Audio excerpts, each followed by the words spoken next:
বেশিরভাগ মানুষে করিমুল্লার মধ্যে মোবাইল কিনতো বা মোবাইল ঠিক করাইতো, অথচ আমার আরাফাত ভাইয়ের অবস্থা দেখো, তাই নিয়ে আমার লইয়া আইছেন জুতা কিনবার লাগেন। তাইনের কথা অনুযায়ী করিমুল্লার মধ্যে বলে দামে কম মানে বালা অনেক বালা জুতা পাওয়া যায়। শেষ পর্যন্ত আপনারা আমার সাথে থাকুকা। আসসালামু আলাইকুম ভিউয়ার্স, আপনারা সবাই কেমন আছেন? আশা করি ভালো আছেন, আল্লাহর রহমতে আমি অনেক ভালো আছি। আমার নতুন আর একটা ভিডিওতে আপনাদের সবাইকে স্বাগতম। শুরুতেই হয়ে রাখি বাক্কা কয়েকদিন যাবত আমি নতুন করিয়া কোনো ভিডিও দিতাম পারলাম না। এক্ষেত্রে আমি নতুন মানুষের মধ্যেই যে বাটে আমি ভিডিও ছাড়া আরম্ভ করছি, কয়েকদিন পরে পরে যদি একটা করে লেখান সারি খুবই শীঘ্রই আমার মনে হয় এই রাস্তার থেকে আমার বিদায় নিতে হইব।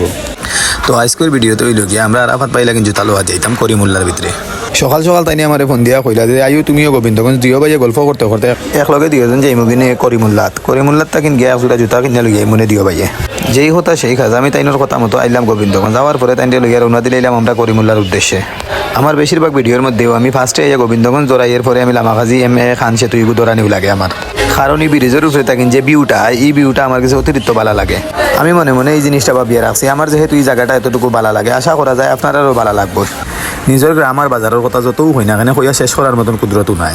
যত সময় যার আমরা সিলেট শহর খালি সুন্দর হইতে থাকে, আর এর চাইতে বড় কথা হয়েছে কি আগে যতটুকু যা ঝামেলা দেখা যাইতো এখন কোনো একটা ঝামেলা দেখা যায় না। এরপরে তো আর আগের মতো এখন আর ফুটপাথ বয় না, যার কারণে শহরটা অনেক নিরিবিলি মনে হয়। আর এর চাইতে বড় কথা হয়েছে কি ফুটপাথও যে বা যারা আসিলা তারা এখন অতিরিক্ত কষ্টের মধ্যে পড়ে গেছে। তারা দেওয়া হয়েছে কুদরতুল্লাহ মসজিদের ভিতরে, ও সাইডে একটা মাঠ আছে, ও মাঠের ভিতরে আসলেই তারা অনেক ধরনের একটা ঝামেলার মধ্যে পড়ে গেছে। তারা আগে যতটুকু বিক্রি বেচা কিনা হইতো এখন আর এই বেচা কিনাটুকুও নাই।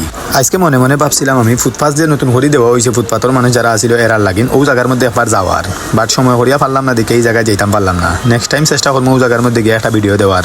কথা হইতে হইতে আমরা আইলাম বন্দর পয়েন্ট থেকে যেইতেইব আমরা করিমুল্লার সামনে। এখানেও তেমন একটা ঝামেলা নাই এখন আর আগের মতো। আগে যতটুকু জামজটকা দেখা যাইতো এখন আর এলাকান জামজটকাও দেখা যায় না। বন্দর বা কোর্ট পয়েন্টের সামনে থাকেন ফুটপাথ তুলিয়া দেওয়া হয়। আমরা পাবলিকের লাগিন যতটুকু সুযোগ সুবিধা বালা হয়েছে, এর চাইতে বড় কষ্ট হয়ে গেছে ফুটপাথও যারা ব্যবসায়ী আছিল তার অবস্থা খারাপ।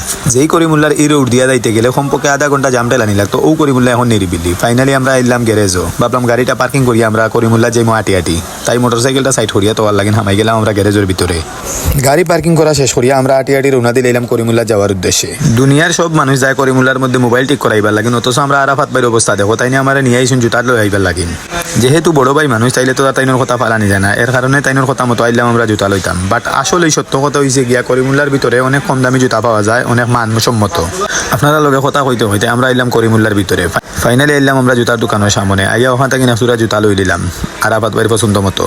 জুতা লওয়া শেষ করিয়া রওনা দিলাম বাড়ির উদ্দেশ্যে। আজকের মতো এতটুকু দেখা হইব নেক্সট কোনো ভিডিওতে। আল্লাহ হাফিজ।